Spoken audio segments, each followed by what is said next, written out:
Hi friends, welcome back to the Arbor Garden. I'm going to give you a bit of a walking tour. I'm not going to go into great detail as I've done detailed videos, garden tours previously, and so I haven't really changed anything. I'm just going to give you guys a quick walking tour of the garden and everything that's going on in it, because it is looking so beautiful. The flowers are blooming, as you can see behind me. The sunflowers are blooming, and it is just something to behold. So here we are at the entrance arbor. Now I did take down the fence, and so there's no fence up anymore, but obviously the arbor has remained. So we've got the zinnias on both sides, and they are just beautiful, overachieving. We have the cosmos here that have not bloomed yet.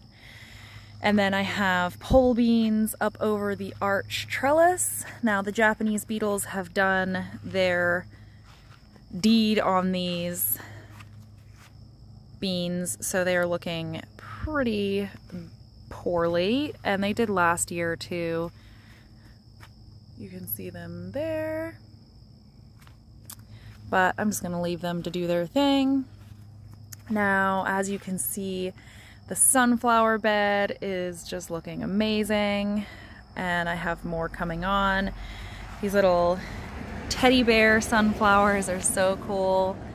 I really enjoy the way that they look. And I don't know whether they're supposed to be that small or whether I just have them planted too closely together. And here we go. And the bees and pollinators just love sunflowers, and I so enjoy watching them enjoy them. Now, I'm gonna pretend like I think I can get up there to show you this, but this is probably every bit of 10 feet tall, if not more. But this sunflower looks a lot like Sunflower Steve's sunflowers, although I've had this packet of sunflowers for years now, and it just came from that package, so I'm not sure, you know, if it's just a freak accident or what, but it is very cool looking. I'm gonna try to get up there without falling.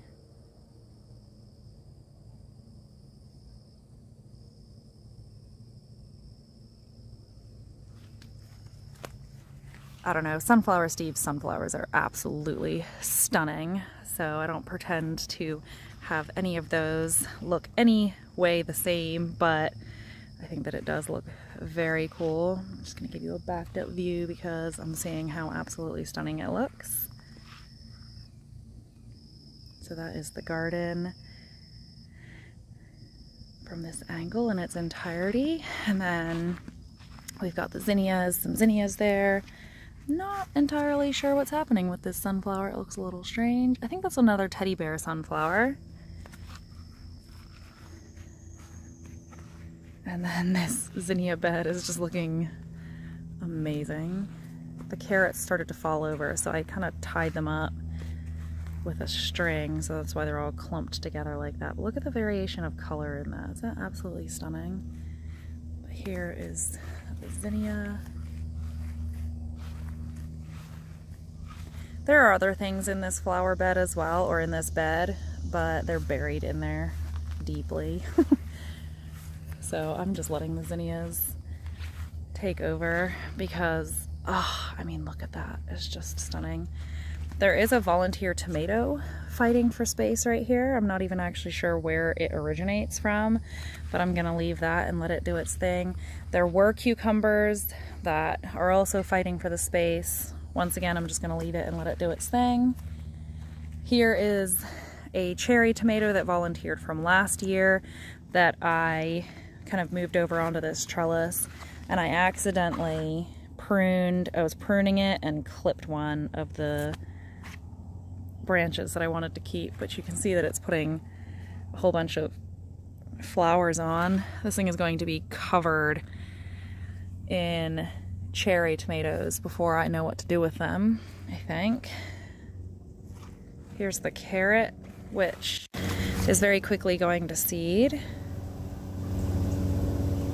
which is very cool.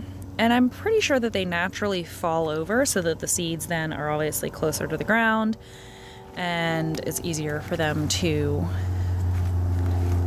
you know, seed themselves. But they also take up a lot of space when they do that, and I don't want them to be all over the zinnias.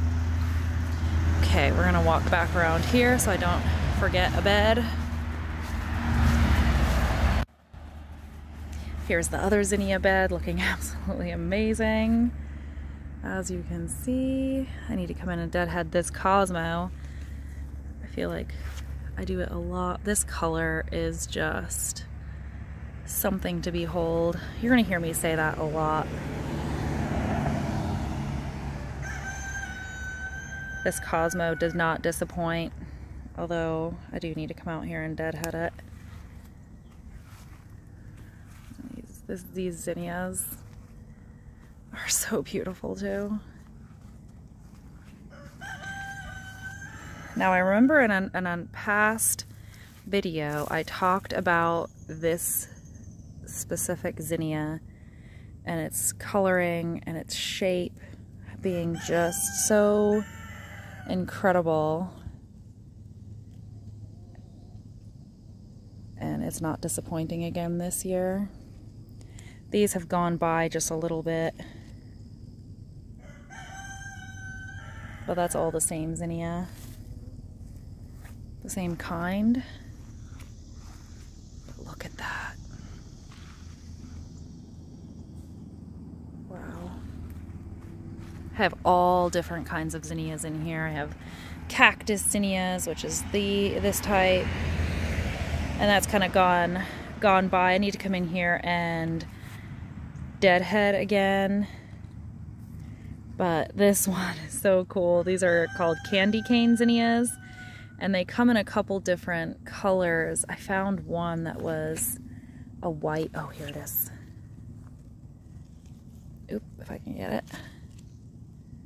How cool is that?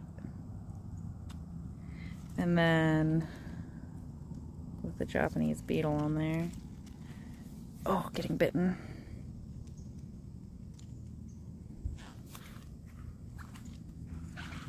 So that is that bed. Now here is the bed with the cucumbers that are actually achieving. Although, I don't know, I think I'm just gonna let these go to seed, this particular one. First of all, because I left it, oh, maybe not, do you see that? I don't know what's going on in there.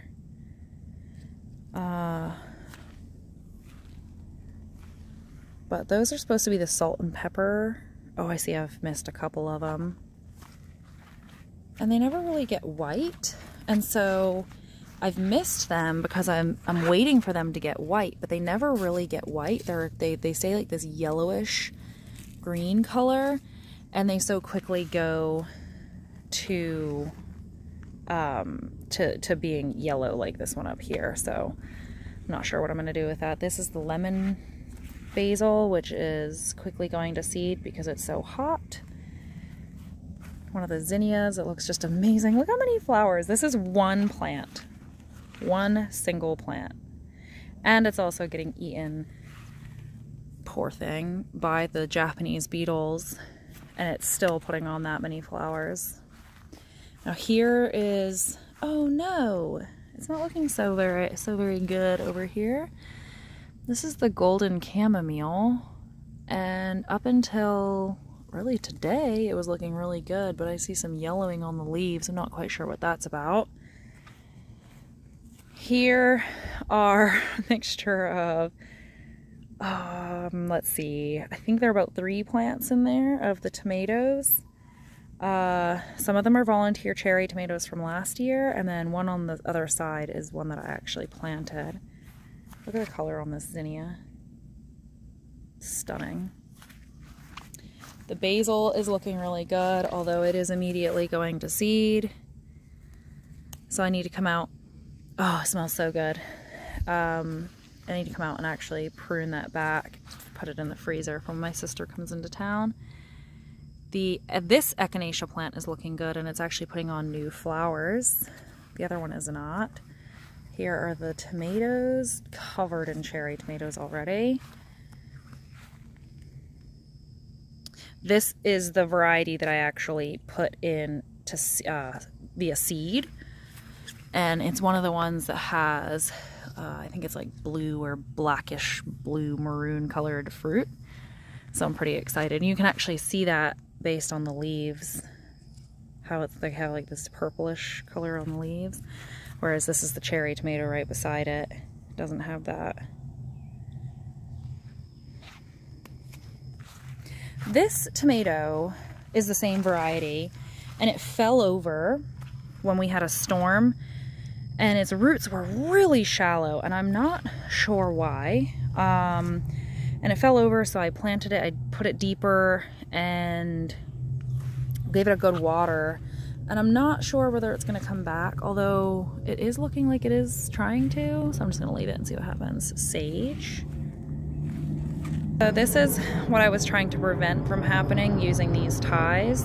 So you can imagine if that's happening on both sides, it makes it almost impossible to walk through.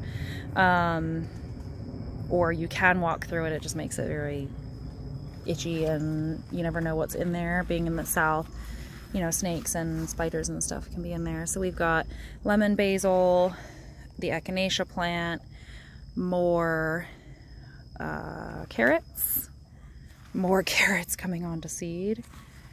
And I have sage in here, right there. And I have some, what is it called? Plume mix. This is volunteering back from like 2 years ago when I had that in that spot. It's coming back, which is amazing. I'm just leaving it. Here is the same kind of tomato. Now you can see, if I can get you down in there, do you see how they have the little shoulders, like the black shoulders or purple shoulders? Very cool. I'm excited for those, although I'm not entirely sure how to tell when they are ripe. This is the same variety here. Looking really good. My hope is that these tomatoes will just take over the trellises, because my trellises are looking very bare for what I had anticipated, but I'm trusting that what is supposed to happen will happen, and it will surprise me. This, what I refer to as black-eyed Susan, but I think that it's also called a Rebecca, just volunteered itself here, and I love it. When it's done, I will transplant it to somewhere it can live permanently. More carrots.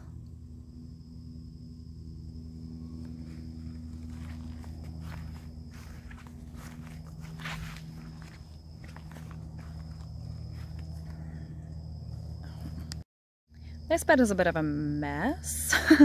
It's got a bunch of different stuff going on. So I transplanted, I'm pretty sure this is a cherry tomato, a volunteer cherry tomato I planted here, and it is looking great. It's covered in flowers, which is really nice. Now these are cucumbers, which are actually looking like they're doing okay. These were not looking very good for the longest time, but I think as it's getting hotter, the cucumbers are doing much better. This rose has been almost completely eaten by Japanese beetles. I mean, you can see that it just basically looks like stalks. I have high hopes for it, though. I think it'll most likely survive and come back. Now, here is yet another tomato volunteering itself.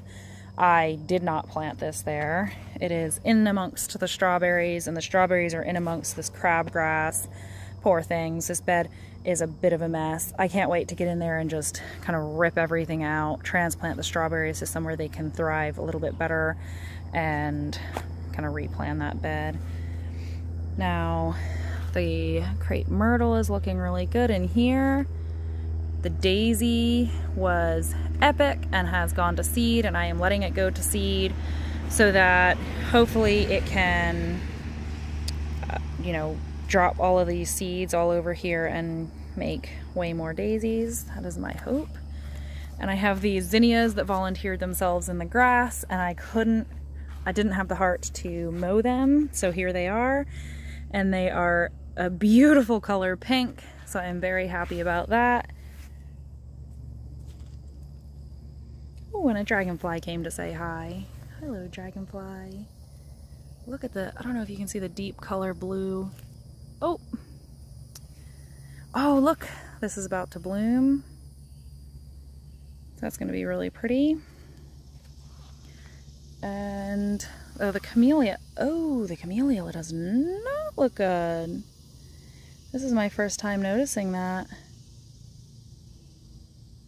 Oh, wow. Well, if anybody knows what that is, please let me know. Here we are at the last 2 beds. Now, I'm gonna really try not to put my face in the spider web.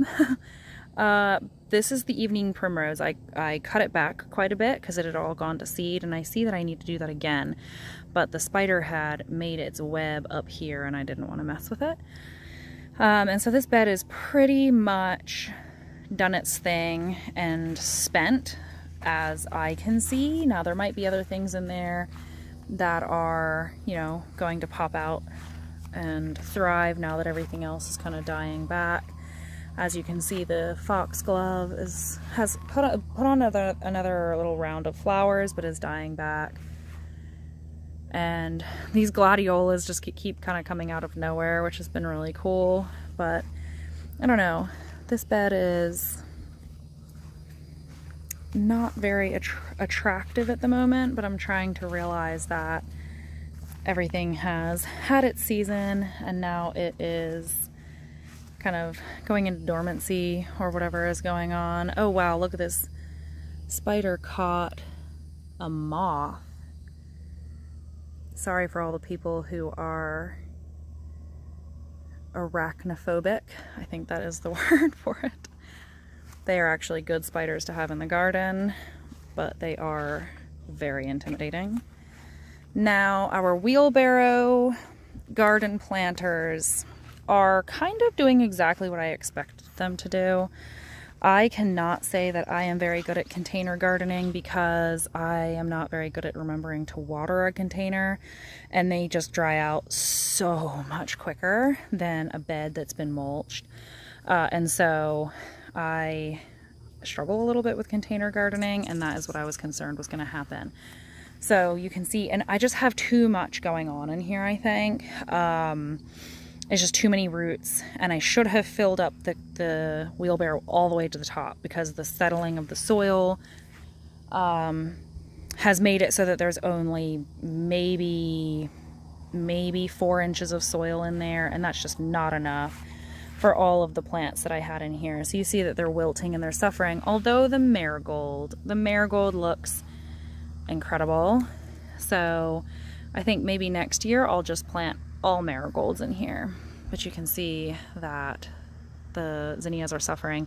Although I have a pair of goldfinches who are very much enjoying the seeds coming off of all of these dead flowers, so I'm leaving them, and you can kind of see here they've been pecking at them. So they're probably going and planting zinnias all over, which is absolutely okay with me. I mean, this just looks atrocious. It just looks so bad. Back way up in order to get all of this in the shot, and I'm hoping you guys can see that okay. But these sunflowers are so tall. I will take a picture of myself next to them to try to give you some scale, which I think that you can. I mean, you can see this trellis right here next to it, so you can kind of tell how tall they are. And I'm gonna do my best to get you as close as I can so that you can see the beautiful colors that they are, but they're already starting to lean a little bit, and once again the goldfinches are absolutely loving them. So it has been really fun to see. These are the dwarf incredible sunflowers, and you can see that the goldfinches have been pecking at them. I absolutely love sunflowers. I think that they are one of my favorite flowers, but it's always so sad for me and so disappointing how quickly they go by and they, you know, they flower, and then I feel like way before I'm ready, they are, you know, going to seed. Oh, these are so beautiful.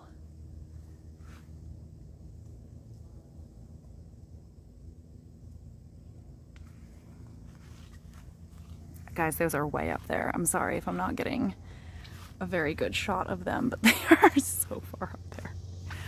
Oh, I'm not even anywhere close to these. But let me see if I come around the other side, if we can get a better angle on them. I also have a massive horsefly trying to eat me for dinner, so I apologize about any shaking. No, I'm not gonna be able to get those.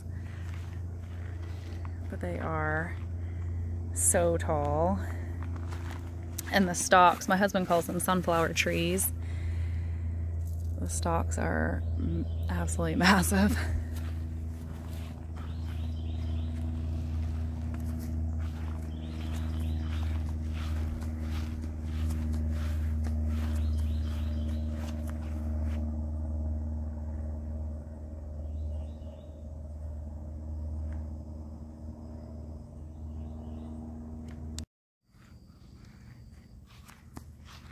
Okay, here we go, guys. We're gonna do the walking around the garden. I think I'm gonna go in all the aisles too for you guys. And for me, it's so easy to get caught up in how overwhelming the garden can get, and all the weeds and the heat and the tying stuff up and just all the things, and just kind of forget to step back for a minute and just really soak in the beauty of the garden and what it represents. For me, this year's garden isn't what I thought that it was going to be. It's not what I pictured. And so I've had a little bit of a lull with it, where I had to take a little bit of a break and step back and realize that it's okay that it's not exactly what I expected it to be. You know, all of the trellises aren't full and lush the way that I thought that they were going to be, but that is actually okay, and to really stop and smell the flowers that are actually here and see the goldfinches coming and eating the sunflowers, and seeing all of the pollinators coming, and Chubby Cheeks cawing in the background because he's rude like that.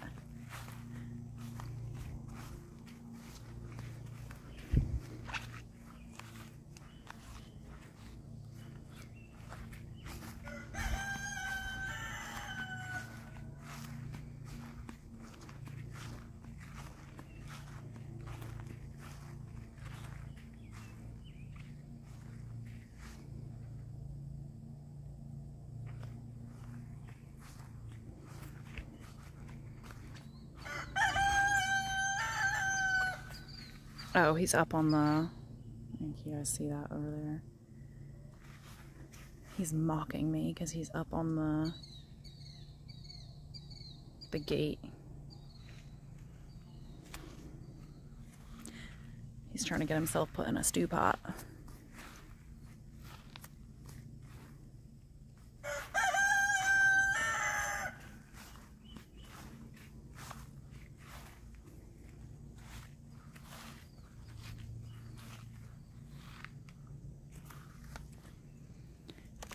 So this is my view from the garden bench. The mimosa tree above the shed is blooming.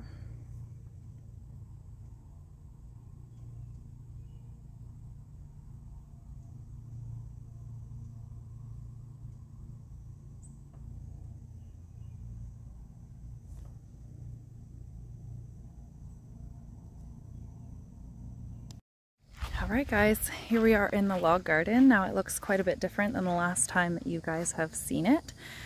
We took the fence down. We are in the process of taking the fence down for lots of different reasons really, but we were using the fencing for something else, as well as the grass just was so hard to maintain in it, so now we can actually just use the mower around it. But as you can see, this space has just been kind of completely overrun by weeds and grass. But even though that is happening, I really am doing my best to look past that and see all of the things that are also in here thriving. So we have volunteer watermelons of some sort, volunteer squashes. Now I've looked at the squash in here and cannot really figure out what it is. I think it might be another cross of something. Where did I find it earlier? And I don't know if anybody else knows what I'm talking about, but oh, there it is. How prickly squash plants are.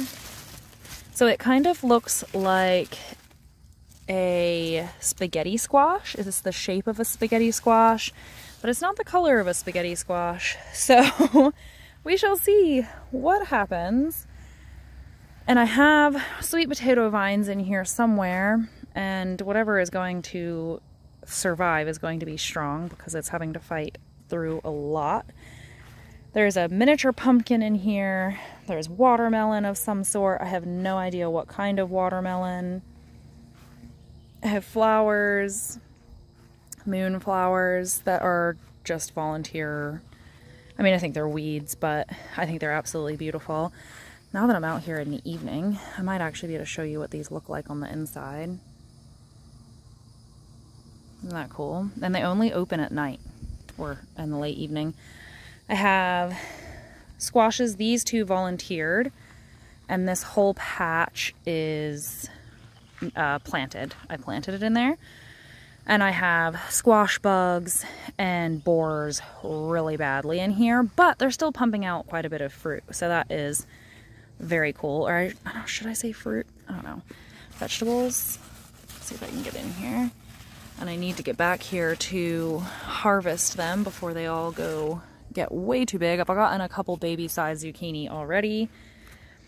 And hey, do you remember this thistle plant that my husband warned me about? Yeah, it is an unreal amount of seeds coming off of that, but you know what? I knew I was going to pay for it, and I am, but that's okay. It was beautiful. This was a beautiful Cosmo that has broken off. High winds probably did that. I think Cosmos need to have some kind of support. This is my zinnia patch, and it's looking kind of sad, but it's still beautiful, so I'm leaving it. And I am not getting in there. We're gonna go around the other side. So as I'm walking back up to the front, I'll give you guys like a little bit of a walking tour. Look at all those flowers in there. Every single flower you see is a volunteer from last year, or a bird seeded it. I did not plant any flowers in this garden space this year, and it's just amazing. Looks so good. I have beans in here that I'm letting go to seed, and then I'm going to save the seeds off of them. These, I don't know, I feel like these are some kind of wild ground cherry or something, or maybe they are actually ground cherries that are volunteers from the people we get the horse manure from. I'm not entirely sure. So I have some squash plants here, and I think that this is actually a pumpkin. I don't know, can anybody tell me, is this a pumpkin? I've never really grown pumpkins, so I'm not entirely sure what they look like at this stage, but, oh wow, there's so many of them in there. But I threw some pumpkins to the chickens last year, you know, fall or whatever. And so that would be the only way that pumpkins kind of got into the garden space. But we also had some people drop pumpkins off to give to the chickens, so it could very well be pumpkins. And the tomatoes are looking amazing. So amazing, in fact, that I did not leave enough space between the rows to comfortably get back there. But you can see I have tomatoes ripening all along it, and I'll take you on the back side of that to show you the other tomatoes that are actually ripe. Oh wow, I have quite a few of them coming on. And so many green tomatoes. This plant right here I think is sick. Oh, I do have quite a bit of sickness happening. So my tomatoes might be on their last legs, but that's okay. That is kind of the nature of what happens at this time of the year. Oh, I feel like I'm gonna put my head in a spider web. I've already been able to give my mother-in-law some tomatoes, which makes me happy and makes her happy. And these sunflowers are looking really good. These are just kind of leftover sunflowers that I plopped in here. But that is the log garden as it stands. And this space is just going to be left to its own devices greatly. I will probably be doing another video on it and talking about why and how I'm processing it and all the things. But the more I come back here and just look at it through the eyes of no expectations on myself, the more beautiful it is. I mean, it really truly is beautiful. Yes. Is it overcome by grass? Yes. Are there so many weeds in there? Yes. But there's also so many plants that I planted in there, and how absolutely stunning are all those flowers. And I'm pulling food out of it every day or every other day. And so I'm choosing to give myself grace and stand here and appreciate and thank God for all of the beauty and the lessons that this space has. And there's, oh, it's closing up now because it's evening, but there's this mimosa tree right above it that I absolutely love. And the loyal garden dog, who has recently taken to going down the street to visit all his lady friends, which is not very nice. So I have to keep an eye on him now. Yeah. Not cool, bro. Yeah.